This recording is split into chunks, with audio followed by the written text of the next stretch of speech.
arms to the teachers at lunch? No. You should. Isn't it started? Why? Yeah. Because Oh, they'll that's good. just look at me with fine stares as well. Just get rejected by my colleagues. I don't want that.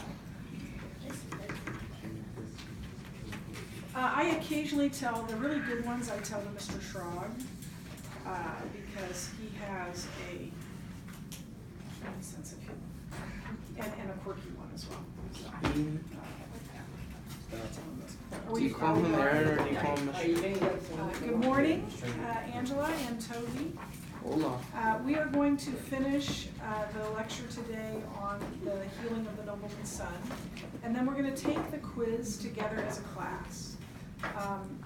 This is a great story. This is a great chapter of the Bible, but this isn't my favorite lesson. Does that make sense?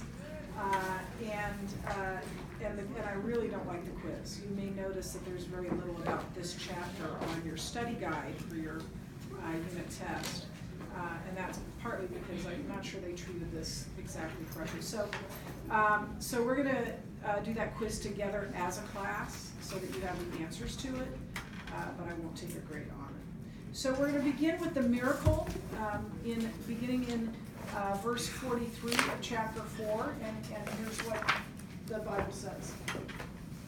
After the 2 days, he departed for Galilee, for Jesus himself had testified that a prophet has no honor in his own hometown.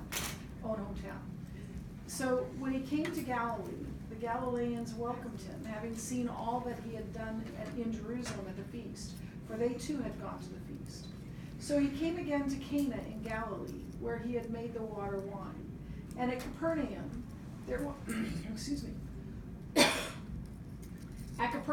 was an official whose son was ill. When this man heard that Jesus had come to from Judea to Galilee, he went to him and asked him to come down and heal his son, for he was at the point of death. So this man was from Capernaum, and he traveled, obviously on foot. Carissa, could you grab my coffee for me a minute? To Cana. Well, maybe not, obviously on foot. I think it was on foot. To see Jesus. Give me just a second. I'm sure that's scintillating video. Oh my God. I'm also out of coffee. Of course, Do you want me to get you some? there you go. Yeah, why don't you grab me some water? Good job. Why don't you fill this up with water? It's going to be weird water. It's going to be nasty water. I'll clean it up for you. Well, it needs to be clean. You should just dump a bar of soap in it. So let's talk about, no, I guess we're not done reading. Let's keep reading. So Jesus said to him, unless you see signs and wonders, you will not believe. The official said to him, Sir, come down before my child dies. Jesus said to him, Go, your son will live. The man believed the word that Jesus spoke to him and went on his way. As he was going down, his servants met him and told him that his son was recovering. So he asked them what hour what the hour when he began to get better, and they said to him, Yesterday at the 7th hour the fever left him. The father knew that was the hour when Jesus had said to him, Your son will live, and he himself believed, and all his household. This was now the second sign that Jesus did when he had come from Judea to Galilee. So that's the setting. We've got this man from Capernaum walking from Capernaum to Cana to see Jesus because he's heard he's there, and to ask him to heal his son. So Jesus leaves Samaria, Sychar, where many had come to believe in him, to go to Cana, where many rejected him, because a prophet is without honor in his own country. So here's how your curriculum puts it, that he was leaving a revival to go to a spiritual wilderness. Now, he was leaving a place where many were coming to faith in him, but I don't know that I'd call it a spiritual wilderness, at least the noblemen believe, right? So that's something. So in Samaria, they loved Christ. They were listening to him. In Galilee, not so much.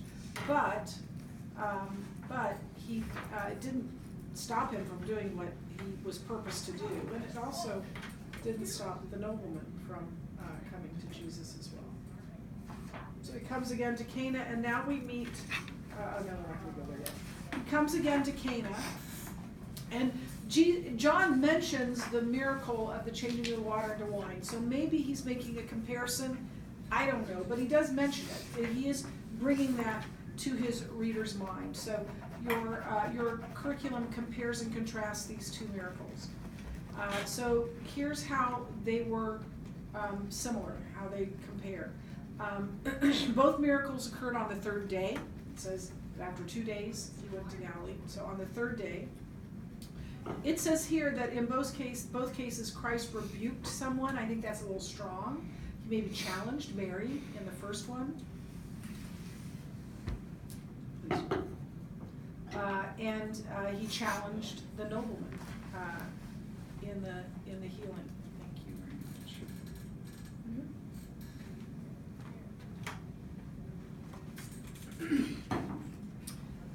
So in both cases, someone also obeyed him. The servants obeyed him and filled the pots with water. The nobleman obeyed him and left to go home, believing that his son would be healed. In both, the Lord spoke and something happened. He commanded the servants to fill the jars with wine, and that was all that was needed to turn, or with water, and that was all that was needed to turn that water into wine. With the nobleman, he just said, "Your son's healed," and that was enough to heal the son, who was something like 25 miles away. And in both miracles, those who witnessed it believed. Those who knew what happened believed.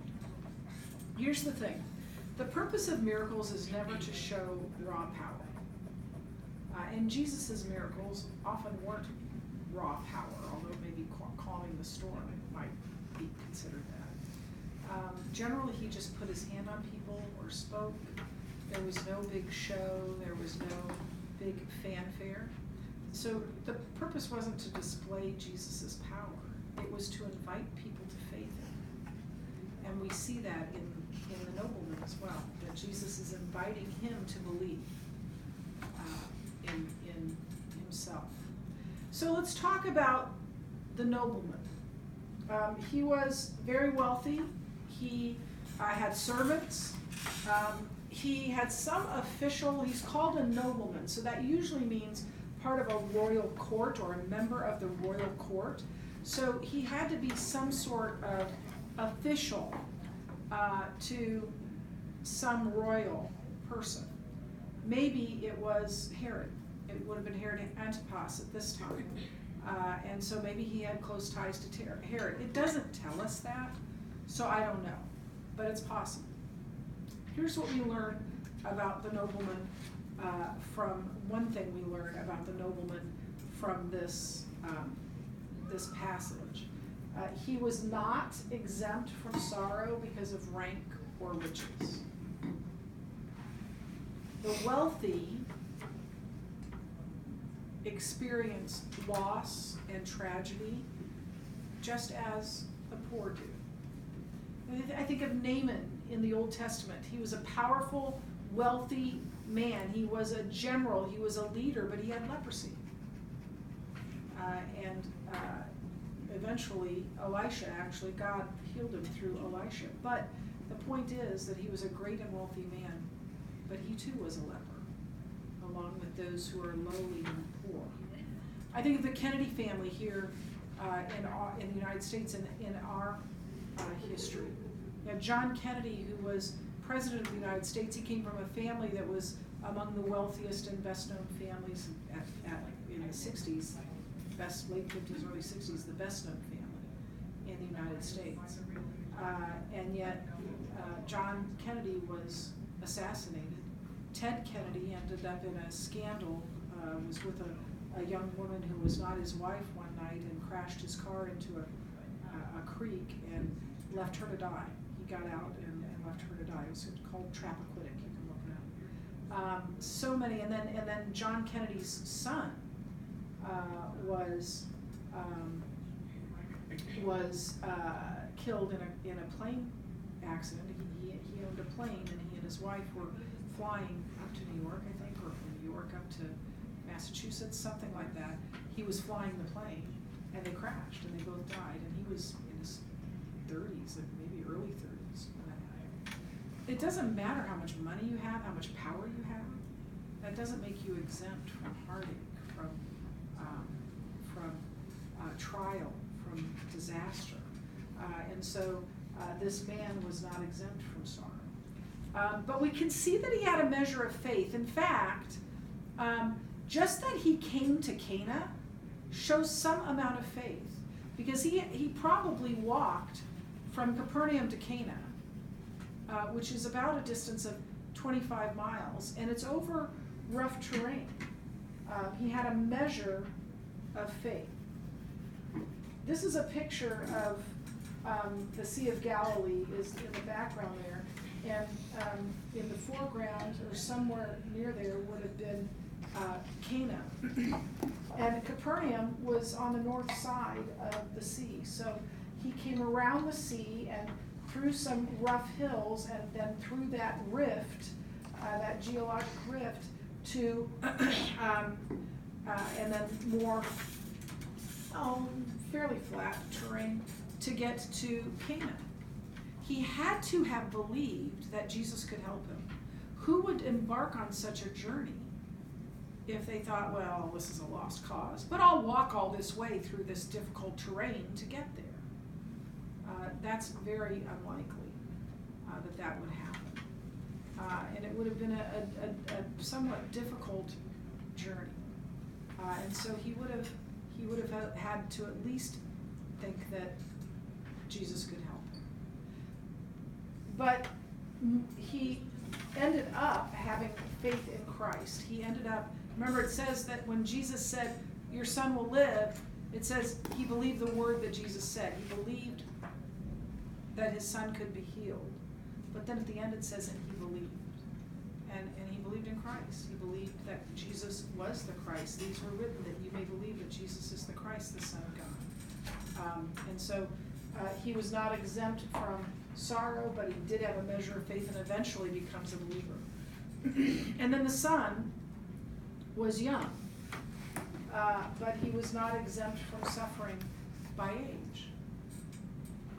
We tend to think that childhood is a carefree time, but it isn't for everyone.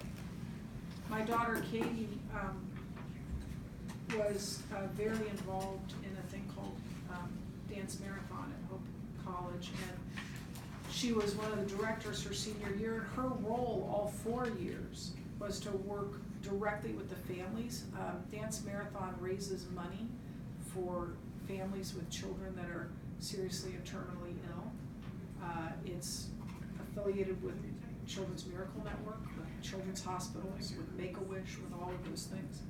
And she worked very closely with those families. In fact, one family, the family she was closest to, had twin boys.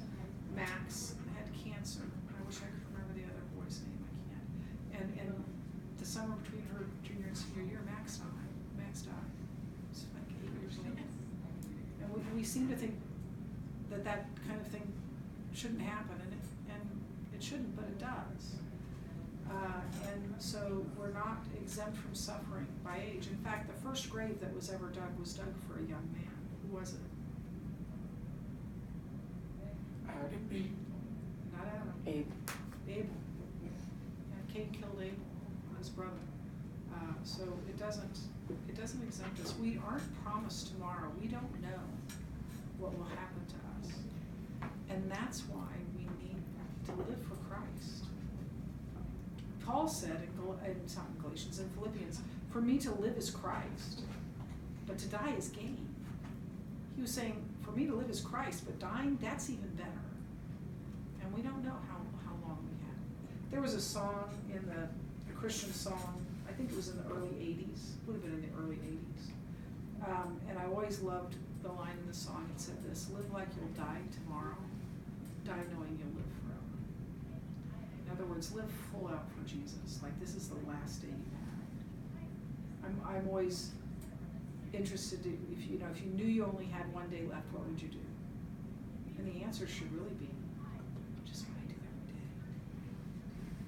If we're living all out for Jesus, right? So live like you'll die tomorrow and die knowing you'll live forever. For the noblemen, at least, that was true. That he knew what would happen to him when he died. that's the end of this lecture. We're going to take the test, the quiz together. Again, I'm not real enamored with this, so I want you to have the answers, but I'm not expecting much of this to be on your unit test. By the way, do all of you have this study guide? Yeah. What?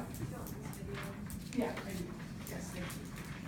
But I also want my. You know what I realized as I was handing Megan those quizzes? I should have prayed for Hannah. Hannah has strep throat and is not feeling well, so I want to pray for her right now. Father God, we just pray that even now you would be with Hannah, that you would be healing her body, that she would be restored to health soon, and keep her in your care and comfort her and bring her back to us soon. Father, I pray in Jesus' name. Amen. Okay, now I need to find my, well, that's okay, I know the answers. Okay, number one.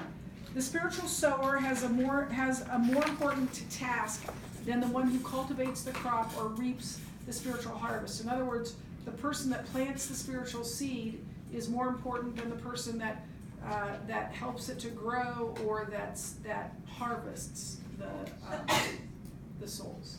False. 2. Christ attracted the people of Samaria to his message by performing a miracle. False. There are no miracles at all. Christ healed the nobleman's son by laying his hand on the boy's forehead and saying, "Peace, be still." I don't know why he would say that either. That's false. Death comes to all, regardless of age, economic status, so we should be prepared for it at any and all times. True. Although God sometimes works when we lack faith, Christ's ministry was closely connected to the faith of his hearers. That is also true. Now this one, you can have any number of answers to this, but give 2 biblical examples of God using weak things to confound the mighty. What's one? Can anybody think of one? David and Goliath. Yeah, David and Goliath. Little kid, 5 stones, defeats a giant. That's pretty cool. Gideon. Yeah, Gideon. God whittled his army down and down and down and down, and then that few people took some torches and some pots and made noise and killed the Midianite army. And in fact, they didn't even have to. The people were all so confused that they rushed around and killed each other. They didn't know what to do. They thought they were fighting the enemy. Yeah, that was a good one too. I think of Mary. Probably your age, a young girl, and she's told she's going to have a baby. Well, no, I'm not, because I know where I've been, and I know I'm not having, but she did, and she had the Savior of the world, and she believed, she had faith. It's beautiful. For what young man was the first grave dug? For Abel, A-B-E-L, by the way. The other way, the A-B-L-E means you're able to use it. According to John 4:35, what did Jesus say were white already unto harvest? There are 2 possible answers here. The literal and the figurative. What did he literally say? Yeah. Do you not say there are yet 4 months, then comes the harvest? Look, I tell you, lift up your eyes and see that the fields are ripe for harvest. So literally he says what is white for harvest? Fields. The fields. But what does that mean? So put fields, but then put a slash. Because to what is he referring? He's not referring to actual fields. People. People. People who need Jesus. People who don't know Jesus.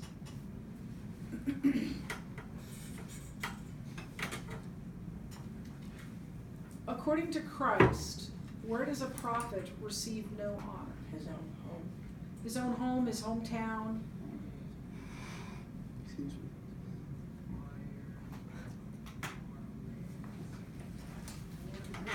Christ left a spiritual revival in Samaria and entered a spiritual wilderness in, well, South Galilee. yeah, that's one of the reasons I don't like this, because a case could be made for both of those, but put D.